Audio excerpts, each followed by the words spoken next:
Hello everyone, my name is Anurag Pathak and once again welcome to my YouTube channel. तो बच्चों, आज हम cover up करेंगे एनपीओ चैप्टर के कुछ एमसीक्यूज। अराउंड 28 एमसीक्यूज हम यहाँ पर आज कर लेते हैं। मैंने आज इस वीडियो में टीएस ग्रेवाल की जो बुक है 2020 एडिशन, उसके जो 28 क्वेश्चंस हैं एमसीक्यूज के, उनको लिया है। आज हम उसको कवर अप कर लेंगे। ओके, एमसीक्यूज को हम दो वीडियोस में कवर अप कर लेंगे। एक वीडियो लेक्चर तो ये है, एक वीडियो लेक्चर में कल शाम तक अपलोड कर दूंगा, जिसमें अब तक एनपीओ के जितने भी 1 मार्क के क्वेश्चंस आ चुके हैं उन सबको एक वीडियो लेक्चर में हम डिस्कस कर लेंगे। So do not forget to subscribe my channel. Okay, ज्यादा टाइम वेस्ट नहीं करते हैं और फटाफट से अपना ये वीडियो लेक्चर स्टार्ट करते हैं। The first question is question number 1। Question number 1 says receipts and payment account is prepared on cash basis, time basis, accrual basis और sales basis। तो receipts and payment account जो होता है वो हमेशा cash basis पे बनता है, कैश बुक की तरह होता है, और इसमें हमें ओनली कैश बेसिस पे ट्रांजेक्शन्स को रिकॉर्ड करना है। कैश आया है डेबिट लिख देना है, कैश गया है क्रेडिट लिख देना है। ऐसे ही जो इनकम एंड एक्सपेंडिचर अकाउंट होता है वो एक्रूअल बेसिस पे बनता है। उसमें हमें अकाउंटिंग ईयर के इनकम और एक्सपेंसेस को लिखना होता है, आउटस्टैंडिंग एक्सपेंसेस और एडवांस आइटम्स को ट्रीट करने के बाद। ओके, इसका आंसर है कैश बेसिस। सेकंड क्वेश्चन है not for profit organisation prepare income and expenditure account, trading account और both A and C. Okay, not for profit organisation 3 types के अकाउंट बनाती है। वैसे तो 2 टाइप के अकाउंट बनाती है और एक बैलेंस शीट होती है। यहां पर एक रिसीप्ट एंड पेमेंट अकाउंट बनता है, इनकम एंड एक्सपेंडिचर बनता है और बैलेंस शीट बनती है। तो यहां हमारा आंसर हो जाएगा income and expenditure account. Third है receipt and payment account is a summary of debit and credit balance of ledger account, cash receipts and payment, income and expenses और balance of assets and liabilities. तो इसका answer हो जाएगा cash receipts and payment. Receipts and payment account में हम cash receipt और cash payments को लिखते हैं। Question number 4, income and expenditure account is prepared on accrual basis. अभी हमने डिस्कस किया है। Okay, this is question number 5। Legacy donation received by NPO to be used for specific purposes is accounted as। Legacy के 2 treatment है। अगर आपको legacy मिली है और उसमें स्पेसिफाइड नहीं है कि ये किस पर्पस के लिए यूज होगी, तो उसको हम रेवेन्यू रिसीट्स मानेंगे।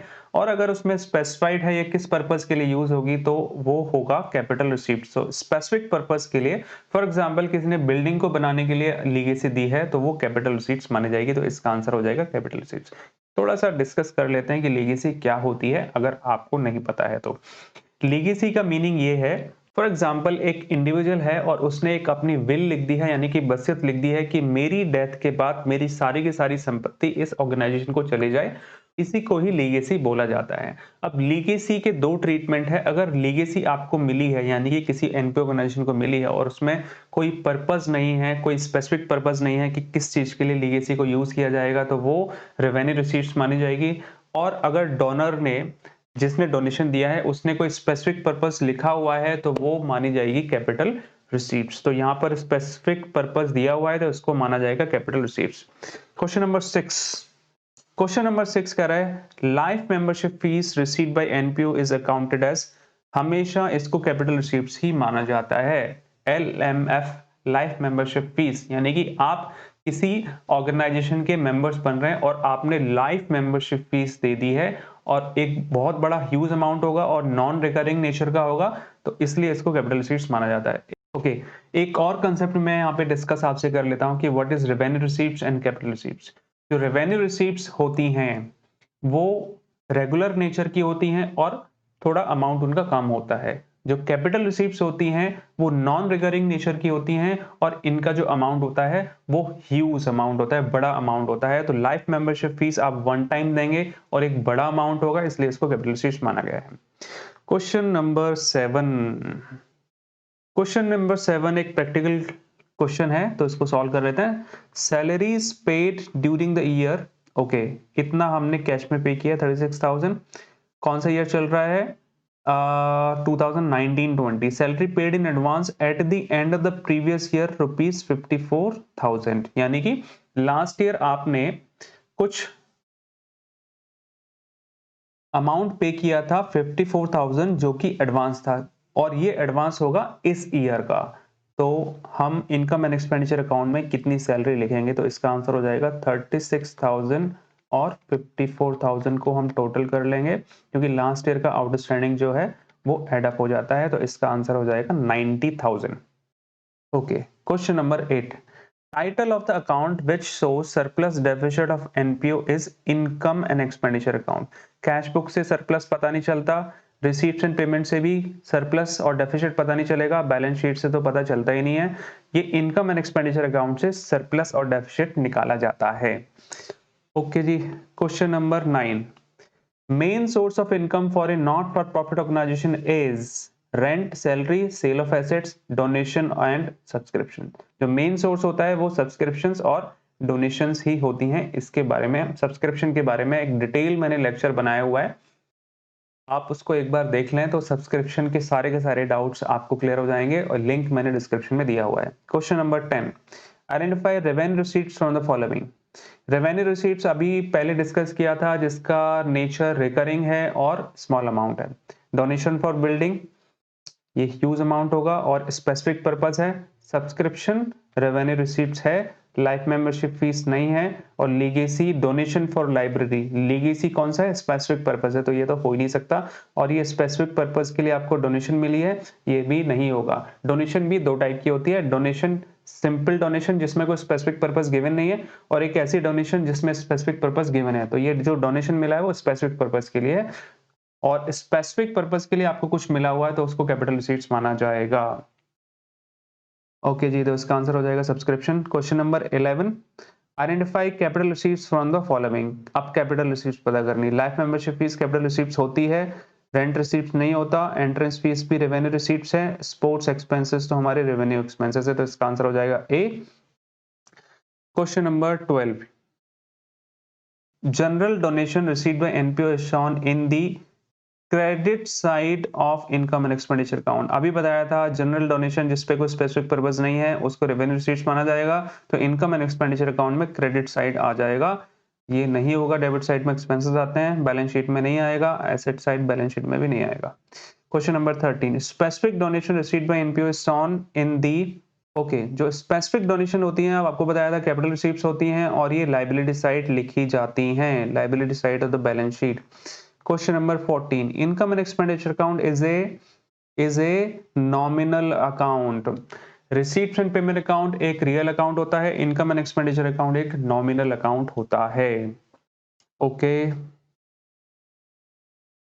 Question number 15, receipts and payment account is a real account.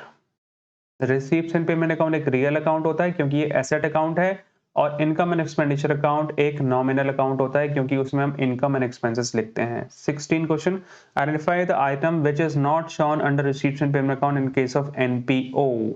Receipts and payment account में रिसीप्ट साइड नहीं लिखा जाएगा, ऐसा कोई अमाउंट बताओ।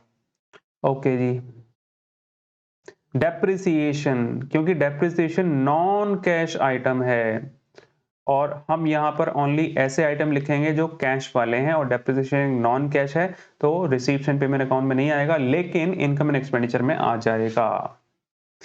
Question number 17, compute rent for the year ended 31 March 2020 from the following. Okay, expenses की जो treatment है इसके रिगार्डिंग मैंने एक वीडियो लेक्चर बनाया, उसका लिंक मैंने डिस्क्रिप्शन में दिया हुआ है, एक बार आप जाके उसको देख लें। एक्सपेंसेस को कैसे ट्रीट करेंगे, एक्सपेंसेस में ड्यूरिंग द ईयर को टॉप पे लिख दो, इस साल का आउटस्टैंडिंग प्लस लास्ट ईयर का आउटस्टैंडिंग माइनस, लास्ट ईयर का एडवांस इस साल को बिलोंग करता है प्लस, और इस साल जो आपने एडवांस दिया है वो नेक्स्ट ईयर का है तो उसको माइनस कर देंगे। ये चार आइटम्स को एडजस्ट करना होता है। Okay, rent paid during the year कितना है हमारा, 2,97,800। अब आपको ये जो 4 आइटम्स हैं वो इसमें एडजस्ट करने हैं। अभी बताया था, सबसे पहले हम आउटस्टैंडिंग ले लेते हैं। इस ईयर का जो आउटस्टैंडिंग है ये प्लस हो जाएगा और ये माइनस हो जाएगा, तो इसका जो इम्पैक्ट आ रहा है वो आ रहा है 5,000 नेगेटिव। एडवांस में लास्ट ईयर जो आपने एडवांस पे किया था वो इस ईयर का है, ये प्लस हो जाएगा, और इस साल जो एडवांस पे किया है वो नेक्स्ट ईयर का है, माइनस हो जाएगा। तो आपका यहाँ पे जो इम्पैक्ट आ रहा है वो आ रहा है कितना, 4,800। 4800 और वो भी कैसा नेगेटिव। तो टोटल इसको कर लो कितना नेगेटिव हो गया 9800। 9800 को इसमें से हमें माइनस कर देना है 0088 और ये हो जाएगा जी आंसर आपका। कुछ बी पार्ट इसका आंसर हो गया। Choose NPO from the following. Reliance industries एक कंपनी है, इंडियन हॉकी फेडरेशन ये है एनपीओ, प्राइवेट हॉस्पिटल एनपीओ नहीं होगा, इन्फोसिस एक कंपनी है। Question number 19, furniture as on 31 March 2019 4,40,000। Okay हाँ, तो ये ईयर चल रहा है हमारा 2018-19। 4,40,000 furniture having book value as on 1st April 2018 of rupees 40,000 sold at a loss of 20% on 31st December 2018. Furniture is depreciated at the rate of 10% per annum. Furniture costing rupees 3 lakh was also purchased on 1st October 2018. Calculate loss on sale of furniture. तो हमें कितने portion पे focus करना है, only loss calculate करने के लिए बोल रहा है, तो इतने पोर्शन पे हमें फोकस करना है, बस इतना हमें डाटा चाहिए, बाकी तो बेकार ही दिया हुआ है, हमें ओनली लॉस कैलकुलेट करना है। इसमें ये सेल हुई है तो स्टार्टिंग में कितना था उसकी बुक वैल्यू, और आपने सेल किया है 31 दिसंबर 2018 को, यानी कि 9 मंथ्स आपने यूज कर लिया। इसकी बुक वैल्यू थी 40,000, 9 मंथ्स आपने यूज कर लिया, तो 9 मंथ्स का इस पर डेप्रिसिएशन लगा दो। 40,000 का 10% इंटू 9/12 यानी कि 3/4 यानी कि 75% करना है। 40,000 का 10% हो गया 4,000 और इसका 3/4 करोगे तो आ जाएगा 3,000। तो 40,000 में से सबसे पहले तो आप 3,000 माइनस कर दें तो 37,000, और 37,000 कॉस्टिंग की चीज को आपने किस लॉस में बेचा है, 20% के लॉस में। तो 20% इसका निकाल लेंगे हम, तो ये हो जाएगा 3700 प्लस 3700, ये हो जाएगा जी 7400, आंसर आ जाएगा answer D. Question number 20, subscription received in advance by a club are shown. Advance में अगर सब्सक्रिप्शन मिली है तो वो हमारी लाइबिलिटी होती है in the liability side of the balance sheet. Question number 21,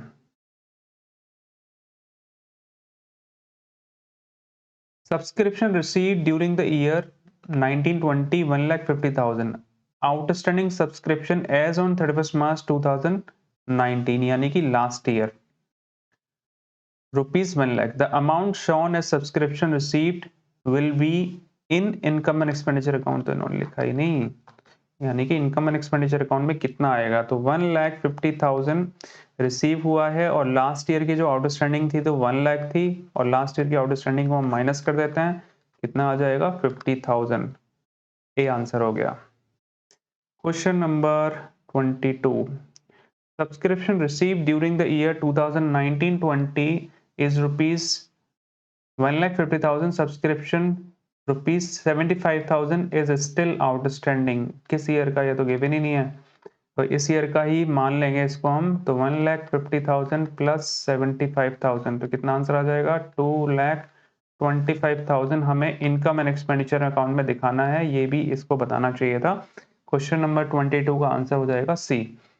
question number 23, question number 23 में calculate the amount of credit purchase पूछ रहा है, और ये आपको डाटा दिया हुआ है फ्रॉम द फॉलोइंग इंफॉर्मेशन। तो ये आपको क्रेडिटर्स की इंफॉर्मेशन दी हुई है।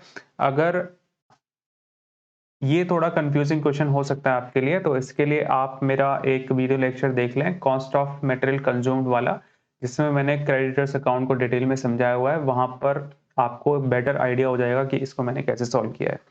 हाउएवर सॉल्व कर देते हैं जल्दी से। तो ये क्रेडिटर्स का अकाउंट होता है, इसमें आउटस्टैंडिंग बिगनिंग को इधर लिख देते हैं, आउटस्टैंडिंग एंड को यहाँ लिख देते हैं, एडवांस बिगनिंग का इधर और एडवांस एंड का इधर, और जितनी पेमेंट हुई है उसको यहाँ पे लिख दिया जाता है टू बैंक करके। यहाँ पर एक बैलेंसिंग फिगर आती है जिसको हम क्रेडिट परचेज बोलते हैं। तो ड्यूरिंग द ईयर पेमेंट कितनी की है 56,800, और ओपनिंग क्रेडिटर्स हैं 4600 और 11,800। तो अभी हमने क्या करना है यहाँ पर ये हो जाएगा 7200, इन दोनों का जो इम्पैक्ट होगा वो है 7200। तो 7200 को यहाँ पे प्लस कर देते हैं हम, ये 1000 हो जाएगा, 56 और 7 ये हो जाएगा 63, 64 आंसर आ जाएगा यहाँ पर 64,000। ओके, क्वेश्चन नंबर 24 कह रहा है credit purchase of stationery is ₹64,000 which is 80% of total purchase, compute cash purchase of stationery. तो total purchase is equal to cash purchase plus credit purchase, और मैं लिख दिया मैंने। अब यहाँ पे कह रहा है कि जो टोटल परचेज का 80% ऑफ टोटल परचेज, तो टोटल परचेज को x अज्यूम कर लो, इसका 80% निकालेंगे तो कितने के इक्वल आना चाहिए, 64,000 के। तो x is equal to 64,000 into 100 upon में 80, ये हो जाएगा 800। तो x इज इक्वल टू 80,000, ये टोटल परचेज हो गई थी हमारी। और इसमें से क्रेडिट परचेज को माइनस कर दो, कितना आंसर आ जाएगा, 16,000 आंसर ये हो जाएगा। Question number 25, out of the following which one is a special receipt. Special receipt annual dinner के लिए जो हमें पैसा मिलता है वो ही स्पेशल रिसीप्ट है, तो इसका आंसर हो जाएगा 25। Question number 26, out of the following which is unrestricted fund. Unrestricted fund वो फंड होता है जिसको आप किसी भी पर्पज के लिए यूज कर सकते हो। एनुटी फंड नहीं है, स्पोर्ट्स फंड नहीं है, एंडोमेंट फंड भी नहीं है, कैपिटल फंड हमारा अनरिस्ट्रिक्टेड फंड होता है। Question number 17, subscription received in advance during the current year is. Okay, इस साल जो आपको एडवांस मिला है वो हमारी लाइबिलिटी है। If there is a match fund then match expenses and match incomes are transferred to match fund in liability side of the balance sheet. इसके लिए आपको फंड बेसिस अकाउंटिंग आनी चाहिए। होता क्या है कि अगर आपको कोई फंड मिला है स्पेसिफिक पर्पज के लिए, उसको लाइबिलिटी साइड लिख देते हैं और जितनी भी इनकम और एक्सपेंसेस जनरेट हो गए वो उसी अमाउंट में से एडजस्ट होंगे, इसलिए match fund in liability side of the balance sheet, ये इसका आंसर हो जाएगा। आई होप आपको एक आइडिया हो गया होगा कि एमसीक्यूज को कैसे अटेम्प्ट करना है, लेकिन फिर भी अगर आप को कमांड बनानी है एनपीओ पे तो आपको बेसिक से स्टार्ट करना होगा। मैंने काफ़ी सारे वीडियो लेक्चर्स एनपीओ पे बनाए हुए हैं, आप मेरे चैनल पे जाएं, सब्सक्राइब कर लें और वीडियो सेक्शंस में जाके एनपीओ की सीरीज जो है वो आप आसानी से वहां पर देख सकते हैं। बेसिक टू एडवांस और इंडिविजुअल आइटम्स को मैंने डिटेल में वहां पर समझाया हुआ है। Thank you very much for watching this video.